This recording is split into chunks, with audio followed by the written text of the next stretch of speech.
नियम कानूनों की धज्जियां उड़ाने से पीछे नहीं हटते, तो ये जो दोहरा चरित्र है ना, इस दोहरे चरित्र से समाज आपको कभी माफ नहीं करेगा। दिग्भ्रमित करने के लिए जनता आपको कभी माफ नहीं करेगी। आपके शुभचिंतक जो मेरे नजर में गुंडे हैं, आपके शुभचिंतक के मेरे लिए सलाह, जो मेरे लिए मेरे माँ बाप की हड्डी पसली तोड़ने और मेरे लिए धमकी है, अगर वो मेरे घर के इर्द गिर्द भी दिख गए ना, तो मैं इस मंच के जरिए आपको कहती हूं कि मैं आपके घर के बाहर में तंबू गाड़ के बैठने का काम करूंगी और पूरा समाज आपको इसका मुंह तोड़ जवाब देगा। लगता है कि आप भी बहुत जल्द कहेंगे एम्बुलेंस की जगह मुफ्त में थैला बांटेंगे और जो भी डेथ करे उस थैला में भर के घर लेकर के जाए। साथियों, सलाम, नमस्ते, सत श्री अकाल और जय भीम जोहार। साथी, इरफान अंसारी को लेकर उठा विवाद थमने का नाम नहीं ले रहा है। भारतीय जनता पार्टी विपक्ष में है, जाहिर सी बात है ताबड़तोड़ हमले भाजपा की जानिब से किए जा रहे हैं। नेता प्रतिपक्ष बोले ही और भी कई नेताओं के बयान आए। अब सामने खड़ा कर दिया है भारतीय जनता पार्टी ने रफिया नाज को। रफिया नाज जो एक समय बहुत चर्चित रही है, योगा गर्ल, योगा गुरु के नाम से शहर में, और जब मैं भास्कर में हुआ करता था दोस्तों, मैंने भी उन पर एक स्टोरी की थी और लगातार उन्हें फॉलो किया था और खबरें भी लिखी थी। आजकल भारतीय जनता पार्टी की प्रवक्ता है, ऐसी प्रवक्ता है कि कभी कभार ऐसे मौके पर उनका बयान आता है, नहीं तो शो पीस की तरह उनका इस्तेमाल होता है। कोई भी नेता प्रेस कॉन्फ्रेंस करता है तो बगल में रफिया नाज को बैठा दिया जाता है। भारतीय जनता पार्टी में मुसलमानों की क्या स्थिति है आपको पता है। अब तो कैबिनेट में, सेंट्रल कैबिनेट में not a single Muslim minister, एक भी मुस्लिम मंत्री नहीं है। अब ना शहनवाज हुसैन है उनके पास बतौर मंत्री, ना नकवी साहब है, मुख्तार अब्बास नकवी हैं। अब झारखंड में लेकिन एक दो नेता हैं, विधायक तो नहीं है, टिकट ही भारतीय जनता पार्टी नहीं देती है, लेकिन है प्रवक्ता जिसमें रफिया नाज। तो रफिया नाज जमकर बरसी है, गरजी है इरफान अंसारी पर और सारा गुस्सा उतारा है। अब फिर वो बात दोहराई है कि अगर हमारे घर पर हमला हुआ, चेतावनी दे डाली। और उधर इरफान अंसारी ने फिर विक्टिम कार्ड खेला है। इरफान अंसारी बीमार हैं, पड़ गए हैं, सोशल मंचों पर पोस्ट किया उन्होंने और सारा बयान जो है उनका, उसके हवाले से हम आपको बताएंगे दोस्तों। लेकिन पहले चाहता हूं कि आप रफिया नाज को सुने कि रफिया नाज ने कई मुद्दे को छेड़ा है, उठाया है। आप उनकी मंशा पर शक नहीं कर सकते।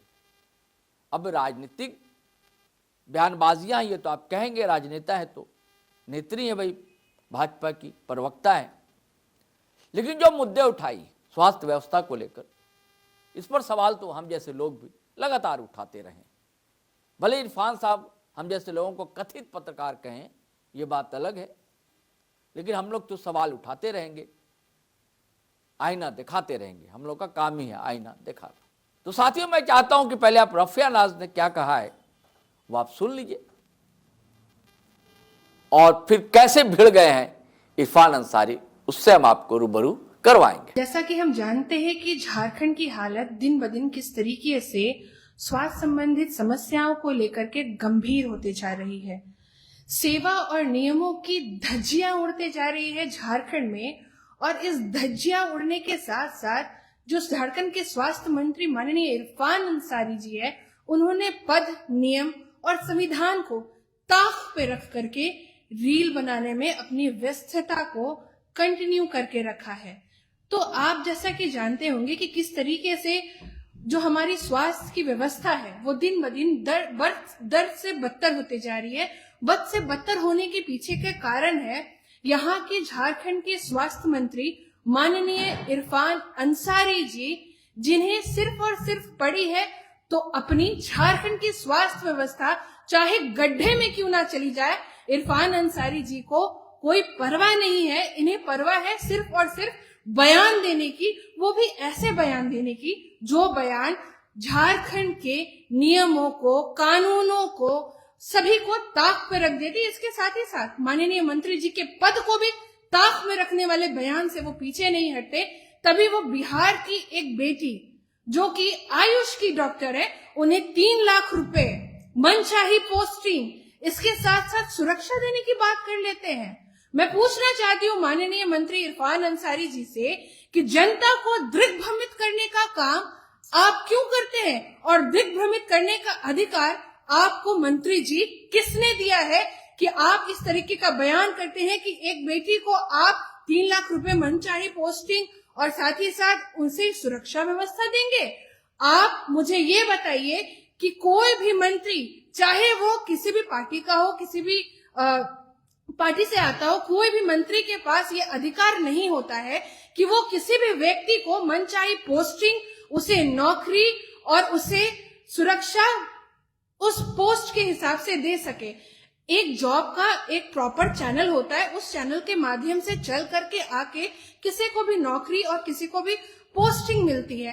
तो माननीय मंत्री जी, आप जिस तरीके से पद की धज्जियां उड़ा रहे हैं, क्या आप भूल गए हैं कि कानून सबसे बड़ा है?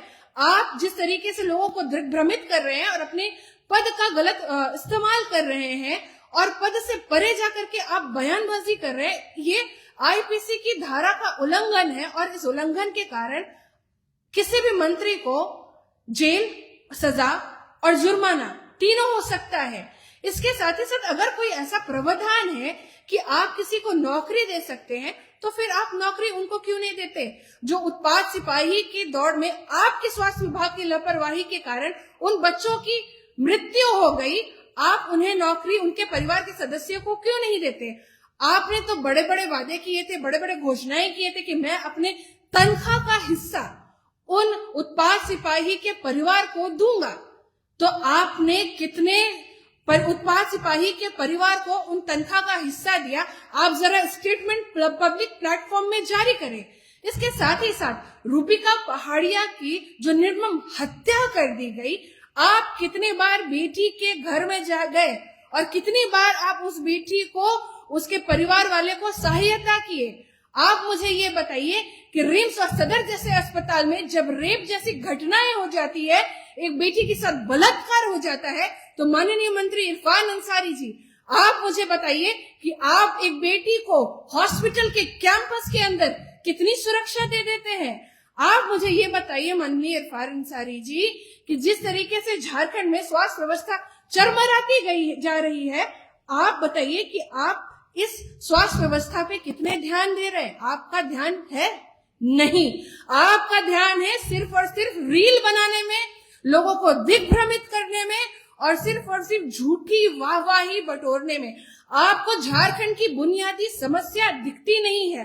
बुनियादी समस्या अगर नहीं दिखती है तो मैं बताते चलूं, माननीय इरफान अंसारी जी, आप सुन ले कि आपके ही स्वास्थ्य विभाग के कारण एक पिता अपने बच्चे को बोरे में भर करके, थैले में भर करके घर तक लाने के लिए मजबूर है।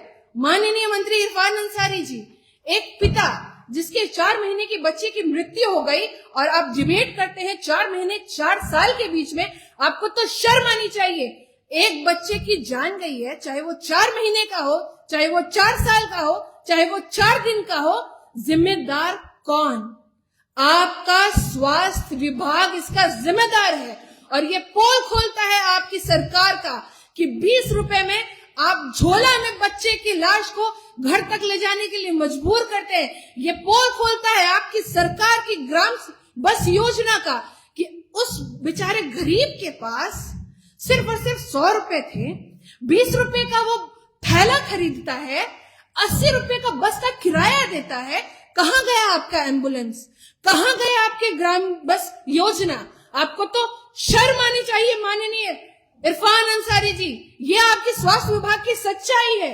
इसके साथ ही साथ जब एक पति अपनी पत्नी को कंधे में लाद करके बिना एम्बुलेंस के एक जगह से दूसरी जगह ले जाने के लिए, एक अस्पताल से दूसरे अस्पताल रेफर केस में ले जाने के लिए मजबूर हो जाता है, तो ये आपकी नाकामी को उजागर करता है। इसके साथ ही साथ एक बेटी एक बेटी जो कि गर्भवती होती है, एक बच्चे की जन्म देने के लिए वो अस्पताल तक नहीं पहुंच पाती, जच्चा और बच्चा दोनों की मृत्यु हो जाती है। क्यों?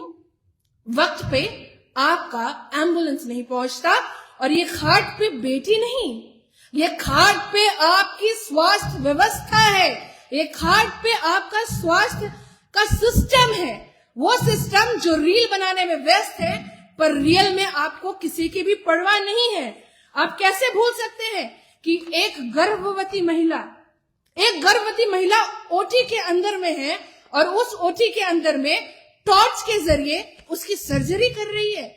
इरफान अंसारी जी, शर्म करिए, शर्म करिए। आपका स्वास्थ्य विभाग इतना चरमरा गया है और आप बड़ी बड़ी डीलिंग हाँकते हैं पद और मर्यादाओं को ताक पे रख के कि 3 लाख रुपए आप नियुक्ति करेंगे आयुष की डॉक्टर का।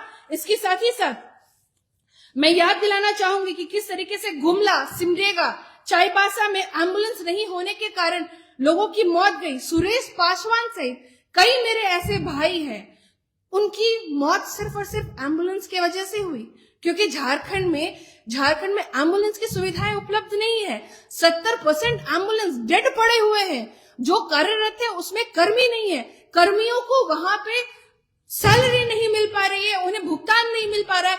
आज एम्बुलेंस कर्मी दर दर भटक रहे अपने वेतन को पाने के लिए। इसके साथ ही साथ आप तो बड़ा आला लेकर के हॉस्पिटल खेलते रहते हैं, तो आपको तो ज्ञात ही होगा कि 3,691 जो पदें हैं अस्पताल में डॉक्टर की, उसमें से केवल 2,000 पदों में भर्तियां हुई हैं, 1,691 पद अभी भी रिक्त है। तो माननीय इरफान अंसारी जी, स्पेशलिस्ट डॉक्टर के भी पदें आप जरूर सुन ले। स्पेशलिस्ट डॉक्टर में अभी भी जो टोटल 75% अभी भी सीट वैकेंट है। 1200 सीट स्पेशलिस्ट डॉक्टर की होती है, जिसमें से सिर्फ और सिर्फ 300 डॉक्टर की ही नियुक्तियां हुई है। तो इसके जिम्मेदार कौन है? क्या आप स्पेशलिस्ट डॉक्टर हैं? क्या आप पूरे जो मेडिकल सिस्टम का आपने ठेका उठा करके रखा है, जो आप लोगों को भ्रमित करते हैं, पदों की धज्जियां उड़ाते हैं, संविधान की धज्जियां उड़ाने से आप पीछे नहीं उठते, बयानबाजी में आप लगे रहते। इसके साथ ही साथ मेरा एक आपसे सवाल रहेगा माननीय मंत्री जी, कि आप मुझे जरा ये बताते चले, क्योंकि मेरे मन में एक ज्वालामुखी की तरह एक सवाल फूट रहा है कि बिहार की एक बेटी जो कि आयुष विभाग के अंदर आती है, वो एक मुसलमान बेटी है। मैं राफिया नाज, आयुष के अंदर मैं भी योग करवाती हूँ, एक योग शिक्षिका हूं। मेरे लिए अभद्र टिप्पणी, मेरे लिए गालियां, मेरे लिए गुंडे, मेरे लिए धमकी, पर नुसरत के लिए जो एक आयुष के डॉक्टर है, उनके लिए 3 लाख की नौकरी, मनचाही पोस्टिंग, सुरक्षा आप देते हैं। तो ये संविधान की नियमों कानूनों की धज्जियां उड़ाते हुए आप कैसे देते हैं? अगर आप भूल गए होंगे तो मैं आपको सुनाते चलूं, शायद आपको याद आ जाए आपके शब्द। बात बोली, मैं आपको फिर से चुनौती देता हूं, वही शब्द इस्तेमाल करिए। अब दिखाने के लिए क्या बॉडी का पार्ट दिखाने। अब मुझे ये बताते चले कि एक योग करने वाली मुस्लिम बेटी अगर योग करती है तो आपको वो अंग प्रदर्शन करना लगता है, बॉडी का पार्ट दिखाना लगता है, पर वहीं दूसरी तरफ एक आयुष की बेटी जो BAMS का कोर्स करके डॉक्टर बनी है, उसके लिए आप सलामी और तोपों की सलामी, नियम कानूनों की धज्जियां उड़ाने से पीछे नहीं हटते। तो ये जो दोहरा चरित्र है ना, इस दोहरे चरित्र से समाज आपको कभी माफ नहीं करेगा, दिग्भ्रमित करने के लिए जनता आपको कभी माफ नहीं करेगी। और आप जो नाटक रचते हैं ना मुस्लिमों की हितैषी बनने के लिए, तो ये जो आप जिस तरीके का ढोंग रचते हैं ना, ये आपका जो कैरेक्टर है ना, ये जनता के सामने साफ तौर पे स्पष्ट है। और अंततः मैं ये कहना चाहूंगी कि माननीय मंत्री जी, अभी मेरे सवालों और पीसी के बाद आपके शुभचिंतक जो मेरे नजर में गुंडे हैं, आपके शुभचिंतक के मेरे लिए सलाह, जो मेरे लिए मेरे माँ बाप की हड्डी पसली तोड़ने और मेरे लिए धमकी है, अगर वो मेरे घर के इर्द गिर्द भी दिख गए ना, तो मैं इस मंच के जरिए आपको कहती हूं कि मैं आपके घर के बाहर में तंबू गाड़ के बैठने का काम करूंगी और पूरा समाज आपको इसका मुंह तोड़ जवाब देगा, क्योंकि आपका झूठ और आपका असली चेहरा सबके सामने है। अगर कुछ सही करना है तो झारखंड का स्वास्थ्य का सिस्टम को सही करिए, एम्बुलेंस को सही करिए। जो बच्चे आज कफ की दवाई पी करके मर रहे हैं, जो कफ का इतना बड़ा रैकेट पकड़ा गया है, उसको सुधारिए।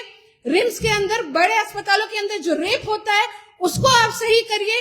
इसके साथ ही जो स्वास्थ्य की सिस्टम आज खटिया से लेके बोरे में पहुंच गई है, उसको आप सही करिए। क्योंकि माननीय मुख्यमंत्री जी तो कोविड काल में ये कहते ही है कि हम राशन की जगह मुफ्त में कफन बांटेंगे। अब लगता है कि आप भी बहुत जल्द कहेंगे एम्बुलेंस की जगह मुफ्त में थैला बांटेंगे, और जो भी डेथ करे उस थैला में भर के घर लेकर के जाए। साथियों, आपने रफिया नाज को सुना, और अब ये तस्वीर देखिए। ये तस्वीर इरफान अंसारी की है। बड़ा उदास दिख रहे हैं, तबीयत नासाज है, बीमार हैं, ये चेहरे से टपक रहा है। और इस तस्वीर के साथ अपने सोशल अकाउंट पर जो पोस्ट किया उन्होंने, उस पर लिखा है, आप स्क्रीन पर देख रहे हैं दोस्तों। वो लिखते हैं, आज मेरी तबीयत बहुत अच्छी नहीं है, शरीर थका हुआ है, मन भी बोझिल है, लेकिन जब से मुझे स्वास्थ्य मंत्री की जिम्मेदारी मिली है, तब से मैंने अपने आराम, अपनी सेहत, सब कुछ झारखंड की जनता के नाम कर दिया है। दिन हो या रात, गांव हो या शहर, मेडिकल कॉलेज हो, सुपर स्पेशलिटी अस्पताल हो, मेडिकल यूनिवर्सिटी, सदर अस्पताल, रेफरल अस्पताल, CHC या PHC, हर जगह सिर्फ एक ही सोच के साथ काम कर रहा हूं कि मेरे राज्य का कोई भी व्यक्ति इलाज के अभाव में टूटे नहीं, बिखरे नहीं। 4 करोड़ झारखंड वासी मुझसे उम्मीद लगाए बैठे हैं। उनकी आंखों में भरोसा है, और उस भरोसे के बोझ मैं रोज़ अपने सीने पर महसूस करता हूँ। हर इंसान को इलाज चाहिए, अमीर हो या गरीब, और उसी इंसाफ को ज़मीन पर उतारने की लड़ाई मैं रोज़ लड़ रहा हूँ। लेकिन सच कहूँ तो बहुत पीड़ा होती है जब कुछ गैर जिम्मेदार लोग, अब किसे कह रहे हैं इरफान साहब जाने, और आप समझिए दोस्तों, जब कुछ गैर जिम्मेदार लोग, कुछ स्वार्थी और कुछ तथाकथित पत्रकार, जी साहब, मतलब हम लोग तथाकथित पत्रकार, कुछ स्वार्थी या कुछ तथाकथित पत्रकार दिन रात स्वास्थ्य विभाग को बदनाम करने का काम करते हैं। इतनी मेहनत, इतनी ईमानदारी, गजब, इतना समर्पण, और बदले में सिर्फ आरोप, ये मन को भीतर तक तोड़ देता है। मैंने पहले भी कहा है और आज भी दिल से कह रहा हूँ, अगर कहीं कोई कमी है, कोई तकलीफ है, कोई समस्या है तो मुझे बताइए। राजनीति मत कीजिए। स्वास्थ्य पर राजनीति बहुत निर्दयी होती है। अगर सच में सुधार चाहते हैं तो थोड़ा धैर्य रखिए, यह तो अभी शुरुआत है। मैं वादा करता हूँ, आने वाला समय बताएगा कि झारखंड की स्वास्थ्य व्यवस्था देश की बेहतरीन व्यवस्थाओं में खड़ी होगी। आज तबीयत खराब है, फिर भी फाइलें रुक नहीं सकती, फैसले टल नहीं सकते, क्योंकि किसी माँ को बेटे का इलाज चाहिए, किसी गरीब को उम्मीद चाहिए। मुझे आराम से ज़्यादा उनकी ज़िंदगी प्यारी है। आप सबके विश्वास की कसम, मैं हार नहीं मानूंगा। झारखंड की स्वास्थ्य व्यवस्था को बदल कर ही दम लूँगा। जी साथियों, ठीक है कि राजनेता राजनीति करते हैं, सियासत करनी भी चाहिए, और विपक्ष का ये काम होना भी चाहिए। नहीं होता है तो हम सवाल उठाएंगे। लोकतंत्र जब ही तो है और खूबसूरत होता है जब विपक्ष मजबूत हो, और जो चौथा स्तंभ कहा जाता है पत्रकारिता, उसकी भी रीढ़ की हड्डी सीधी हो। तो इरफान साहब, भले आप तथाकथित पत्रकार कह लीजिए, हम लोग राजनीति नहीं करते, जो दिखता है वो बताते हैं, और सवाल तो उठाएंगे। आप कह सकते हैं कि रफिया नाज ने राजनीति के तहत, लेकिन जो सवाल उठाए हैं रफिया नाज ने, वो सवाल तो हम लोग भी उठाते ही रहे। ठीक है कि आप मेहनत कर रहे हैं, कोशिशें कर रहे हैं, अच्छी बात है, आप मंत्री हैं, आपको करना भी चाहिए। तो पत्रकारिता में तो खबर वो नहीं होती ना, जो ड्यूटी मिली है वो तो आप करेंगे, करना ही नहीं करेंगे तब सवाल है उठता है। पत्रकारिता में बताया जाता है ना कि कुत्ता काट रहा था, खबर थोड़ी आदमी कुत्ता को काट ले तो खबर हो जाएगी, उसका तो नेचर है कुत्ते का काटने का। तो चलिए इजाजत दीजिए साथियों, फिर हम नए वीडियो के साथ मिलेंगे। लेकिन आपसे गुजारिश है कि अगर आपने हमारा चैनल सब्सक्राइब नहीं किया तो कर लीजिए, और वीडियो हमेशा की तरह धड़ाधड़ फटाफट खटाखट शेयर कीजिए, लाइक कीजिए, कमेंट कीजिए। आज्ञा दीजिए, इजाजत दीजिए। जय हिंद, जय भारत।